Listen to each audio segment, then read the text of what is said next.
Estimados hermanos, qué gusto saludarlos de nuevo. Su amigo el diácono Antonio Cervantes Silva, diácono permanente de la parroquia Jesús Divino Maestro en Monterrey, Nuevo León, México.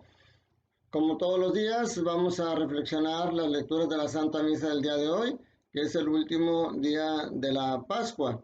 Ya mañana estaremos celebrando Pentecostés, o desde hoy en la tarde, en la víspera. En las lecturas de hoy, fíjense, no es casualidad, es el fin de la Pascua, el día de hoy, y las dos lecturas, la primera lectura narra el final del libro de los Hechos de los Apóstoles, que nos ha acompañado durante este tiempo, y el Evangelio de Juan también nos narra los últimos versículos del Evangelio, o sea, son los finales de estos dos. En la primera lectura en Hechos de los Apóstoles, capítulo 28, versículos del 16 al 20 y del 30 al 31, quisiera así de una manera no extenderme mucho para narrar algo que me llamó la atención. Me gustó que reflexionaba Fray Nelson, un sacerdote católico que en ocasiones sigo también en las redes sociales. Él hablaba de que ahorita que estamos al final del libro de los Hechos de los Apóstoles, es importante analizar cuál es el mensaje que nos trae este libro. Eh, y narra cuatro riquezas, más bien las riquezas que tiene el libro de los Hechos de los Apóstoles. Tiene mucha riqueza, pero él narra cuatro. La primera, dice, es la riqueza cronológica, porque nos dice el libro de los Apóstoles lo que sucede después de la pasión, muerte y resurrección de Jesús. La película de la pasión de Mel Gibson, todas las películas que hablan de Cristo normalmente terminan con la pasión, muerte y resurrección, pero pues casi todo se centra en los primeros años, de los primeros 2 años y medio de la vida de Jesús, de la vida ya pública, y lo más fuerte es la pasión y la muerte, porque el momento de la resurrección, después de todos los golpes, después de toda la persecución, después de clavarlo en la cruz, después de estar todos lamentándoles, el momento de la resurrección son unos minutos y se acabó la película. Entonces, parecería que se le resta importancia a eso, pero no es así. Es un antes y después. Y precisamente el libro de los Hechos de los Apóstoles nos narra todo lo que sucede después de que Jesús resucita y acompaña durante la Pascua, durante esos 50 días a los apóstoles, y después de la ascensión todo lo que viene. Entonces, la primera riqueza cronológica. La segunda riqueza dice que nos narra los orígenes de la iglesia. O sea, es importante conocer de dónde venimos, cuáles son nuestras bases apostólicas como iglesia católica. Y el libro de los Hechos de los Apóstoles nos narra cómo, sobre todo desde la llegada de Pentecostés, cómo salen ya ellos a formar, a hacer crecer la iglesia. Y precisamente la tercera riqueza habla de cómo ha superado la iglesia las crisis a las que se ha enfrentado, las dificultades. Y aquí Fray Nelson habla de dos tipos de dificultades, externas e internas, porque las externas, pues sabemos todas las persecuciones que la iglesia empezó a sufrir. Y la enseñanza que nos da la riqueza de este libro es cómo, como lo hemos visto, todas estas crisis o dificultades traían frutos positivos, porque las persecuciones hacían que se desparramara, por decirlo así, toda la predicación de los discípulos y de los apóstoles por muchas partes. Y de las dificultades internas, porque también las hubo, son tres las que a mí se me vienen a la mente. Primero, en el segundo viaje misionero, cuando iban a salir, ya tenían estipulado un territorio a donde ir a predicar, pero hay una dificultad entre Bernabé y Pablo, porque Bernabé quiere llevar a Marcos y Pablo no, y entonces deciden irse cada quien por su lado, y esa dificultad genera pues que ahora en lugar de un territorio vayan a dos. El segundo es cuando venía el conflicto de las viudas, que se atendía preferentemente a la de los judíos, y eso dio como resultado el surgimiento de los diáconos. Y el tercero que se me viene a la memoria es la situación de la circuncisión, cómo eso generó el primer concilio de Jerusalén y cómo la respuesta decía el Espíritu Santo y nosotros hemos decidido tal cosa. Y la cuarta estrategia es, la cuarta riqueza es la estrategia del crecimiento de la iglesia. porque nos narra el Hechos de los Apóstoles cómo la iglesia fue creciendo. Y aquí narra, comenta dos aspectos. Bueno, Fray Nelson comenta uno y yo le agrego el otro.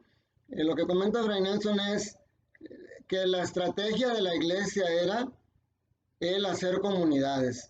Se fijaron durante todo lo que escuchamos y predicamos durante esta Pascua, cómo los apóstoles y los discípulos que iban a predicar, no simplemente pasaban predicando y se iban. No se iban del lugar hasta que habían formado una comunidad, una iglesia, la iglesia de Corinto, la iglesia de Éfeso, y cómo ahí nombraban presbíteros y entonces ya se retiraban. Entonces, una estrategia es ir haciendo comunidades, como Cristo quería que fuéramos uno. Y la segunda, que yo creo que cierra todo esto y lo enlaza con la fiesta de mañana, es como todo eso fue con la guía del Espíritu Santo. El libro de los Hechos de los Apóstoles nos narra mucho la influencia del Espíritu Santo en el crecimiento de la iglesia. El Evangelio de Juan es el capítulo 21, versículos 20 al 25. Como les decía, es el final del Evangelio. Ayer termina donde Jesús le dice a Pedro, sígueme. Hoy es un poco curioso el Evangelio porque nuevamente empieza donde le dice a Jesús a Pedro, sígueme. Pedro camina con Jesús y aparentemente voltea y ve que Juan también viene con ellos. Y a Juan no le dijo, sígueme, le dijo a Pedro. Entonces Pedro le pregunta, ¿qué va a pasar con este? Y Jesús le responde, ¿a ti qué? Tú sígueme.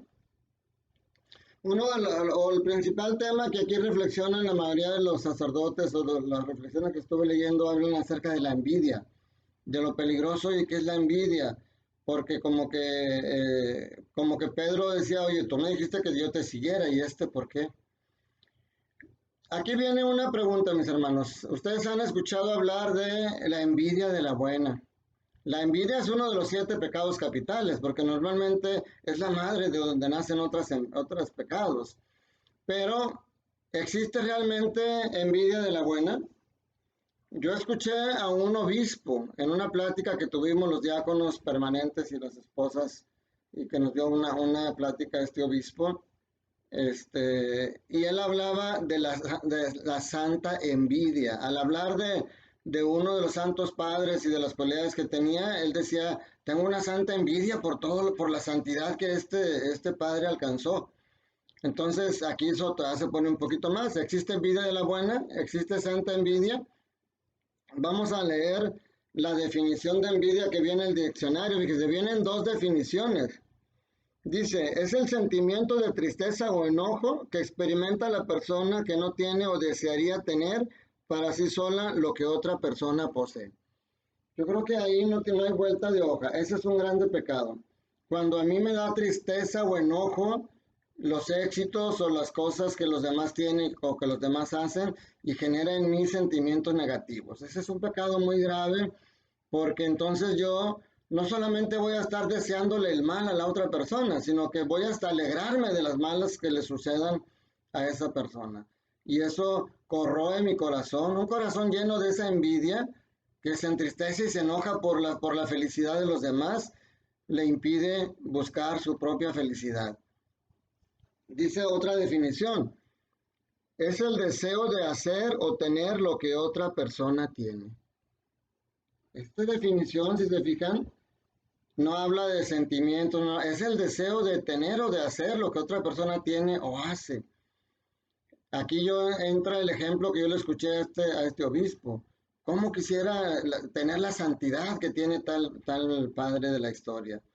Alcanzó una santidad tan hermosa, ¿cómo quisiera yo tenerla? ¿Eso es envidia?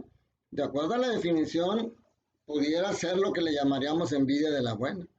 Miren, yo en mi caso particular admiro mucho a San Antonio de Padua por la vida que llevó, pero sobre todo por el don de predicación que Dios le regaló a él, que Jesucristo le regaló. San Antonio de Padua cuentan que en una ocasión que estaba predicando y no lo escuchaba la gente, se acerca al mar, al océano, y dice, si ustedes no quieren escuchar mi predicación, se la haré a los peces. Y él empieza a predicar y dice que todos los pececitos se acercaban y saltaban en la orilla escuchando a San Antonio. Entonces yo siempre le he pedido a Dios que yo quisiera tener ese don de predicación que tenía San Antonio. y le pido a Dios, a Jesús, que si es su voluntad me regale ese don o que permita que San Antonio de Padua me acompañe en mis predicaciones. ¿Eso es envidia? Yo creo que podemos decir que la envidia de la mala, por decir así, es aquella que me aleja de Dios, es aquella que genera sentimientos negativos y que me hace sentir odio, que me hace sentir que me hace sentir malos deseos acerca de esa persona que tiene lo que yo quisiera tener. Y envidia de la buena quizá pudiera ser esa que me hace, si el mismo San Pablo dice, sean imitadores míos como yo lo soy de Cristo. Y para poder ser imitador yo de una persona, necesito desear lo que él tiene. Porque si yo digo, no, esa persona me cae gordo, yo no quiero ser como él, a pesar de que él sea una persona buena y con muy buenas cualidades, pues entonces eso no va a generar en mí nada bueno. Pero si yo veo una persona muy buena, de muy buenas cualidades, si yo veo una familia que está muy unida y todo, yo digo, ¿cómo quisiera que mi familia estuviera unida como ellos? Yo deseo tener la unidad que ellos tienen. Si eso me lleva a orar, a pedirle a Dios que me ayude a encontrar esa fuerza del Espíritu para buscar la unidad en mi familia, si eso me lleva a juntos como familia, a ir a la misa y pedirle al Señor que nos mantenga unidos, entonces ese deseo de lo que otro tiene no es una envidia, no es una envidia, o al menos no el de la envidia como es la definición de la envidia como pecado capital, el de enojo, la tristeza por los deseos o por las cosas buenas que tiene el otro. Mañana vamos a estar celebrando la fiesta de Pentecostés, hermanos. Aprovechemos para pedir la fortaleza, para pedir que ese Espíritu Santo que ya está en nuestros corazones realmente se avive en nosotros y nos guíe, que realmente dejemos ser guiados por el Espíritu Santo. Y entonces, cada que querramos lo que otro tiene, veamos qué sentimientos genera nuestro corazón. Si genera sentimientos negativos, hay que desecharlos. Si genera ganas de ser como esa persona, de tener lo que él tiene y nos genera acercarnos a Dios para lograrlo, hay que hacer mucha oración para tenerlos. ¿Ustedes qué piensan, amigos? ¿Existe envidia de la buena o no existe envidia de la buena? Yo creo que se puede hacer una buena polémica de esto. Si quieren poner comentarios, con mucho gusto los leeré y los contestaré si así lo quieren ustedes que los conteste. Mis hermanos, les doy mi bendición. Que la bendición de Dios Todopoderoso, Padre, Hijo y Espíritu Santo, descienda sobre ustedes y sobre sus familias y permanezca para siempre. Recuerden lo que les digo todos los días porque es una gran verdad. Jesús te ama. Jesús quiere que seas feliz. Jesús quiere sanar tu pasado para que a través de la fortaleza del Espíritu Santo seas una mejor persona que siga caminando al encuentro de Jesús en sus hermanos. Que tengas muy buen día. Te doy un fuerte abrazo y cuídate mucho.